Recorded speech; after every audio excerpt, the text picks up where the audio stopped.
ఈరోజు దేవుని వాగ్దానం యెషయా గ్రంథం 42వ అధ్యాయం 7వ వచనం. నిన్ను పిలిచి నీ చేయి పట్టుకొని ఉన్నాను. నిన్ను పిలిచి నీ చేయి పట్టుకొని ఉన్నాను. గ్రుడ్డివారి కన్నులు తెరచుటకును, బంధింపబడిన వారిని చెరసాలలో నుండి వెలుపలికి తెచ్చుటకును, చీకటిలో నివసించు వారిని బందీగృహములో నుండి వెలుపలికి తెచ్చుటకును యెహోవానగు నేనే నీతి విషయంలో నిన్ను పిలిచి నీ చేయి పట్టుకుని ఉన్నాను. నిన్ను కాపాడి ప్రజల కొరకు నిబంధనగాను అన్యజనులకు వెలుగుగాను నిన్ను నియమించి ఉన్నాను.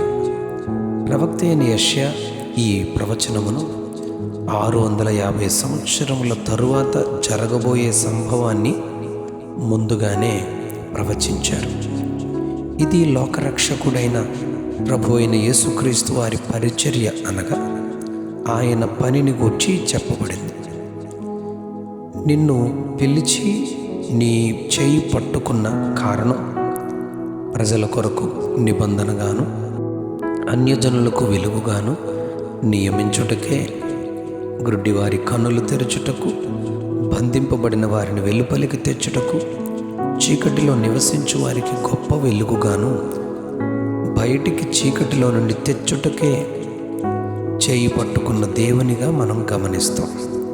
యెషయా గ్రంథం 41వ అధ్యాయం 13వ వచనంలో, భయపడకుము, నేను నీకు సహాయము చేసేదనని చెప్పుచు నీ కుడి చేతిని పట్టుకొని ఉన్నాను అని దేవుడు సెలవిస్తున్నాడు.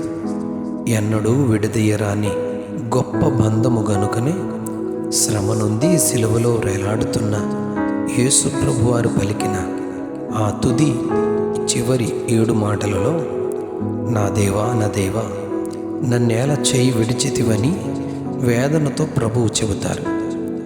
పాపి అయిన మనుష్యుని దేవునితో అనగా తండ్రితో సమాధానపరచుటకే యేసు ప్రభువు తన తండ్రికి ఎడబాటయ్యారు. యెషయా గ్రంథం 9వ అధ్యాయం 6వ వచనంలో, మనకు శిశువు పుట్టెను, మనకు కుమారుడు అనుగ్రహింపబడెను, ఆయన భుజము మీద రాజ్యభారముండును, ఆశ్చర్యకరుడు, ఆలోచనకర్త, బలవంతుడైన దేవుడు, నిత్యుడకు తండ్రి, సమాధానకర్తయకు అధిపతి అని ఆయనకు పేరు పెట్టబడునని చెప్పబడింది.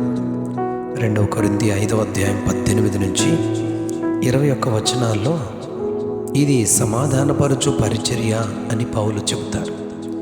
క్రీస్తు ద్వారా లోకమును తనతో సమాధానపరుచుకున్నట్లు రాయబడింది. లోకమును క్రీస్తు ద్వారా దేవునితో సమాధానపడండి అని పౌలు తన సేవా వర్తమానాన్ని తెలియజేస్తూ ఉన్నాడు. ఈ వాక్యము వర్తమానము సమాధాన వాక్యం. ఇది ఈ వాక్యమును వింటే, విశ్వసిస్తే దేవునితో మానవాళికున్న విరోధము పోతుంది. యెషయా గ్రంథం 1వ అధ్యాయం 18వ వచనంలో, రండి మన వివాదము తీర్చుకుందాము, మీ పాపములు రక్తము వలె ఎర్రనివైనా అవి హిమము వలె తెల్లబడతాయి, కెంపు వలె ఎర్రనివైనా అవి గొర్రెబొచ్చు వలె తెల్లని వగుతాయి అని ప్రభు ఆహ్వానిస్తూ ఉన్నారు.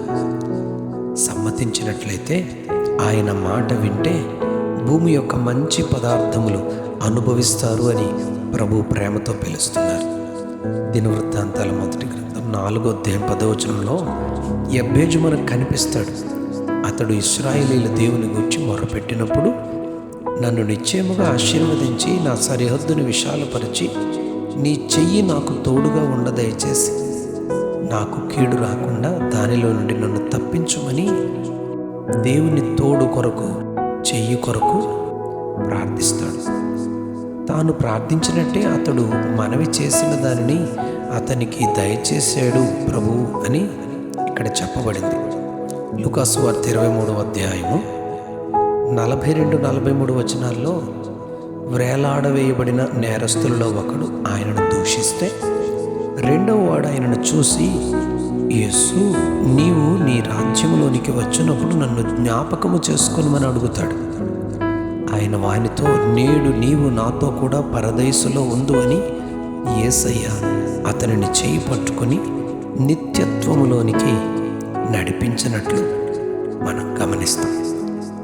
నీతి విషయంలో నిన్ను పిలిచి నీ చేయి పట్టుకొని ఉన్నానని చెప్పిన తండ్రి అయిన దేవుడు మనలను కూడా తన చేతితో పట్టుకుని నిత్యత్వములోనికి నేరస్తుని నడిపించినట్లుగానే మనలను కూడా నడిపించునుగాక.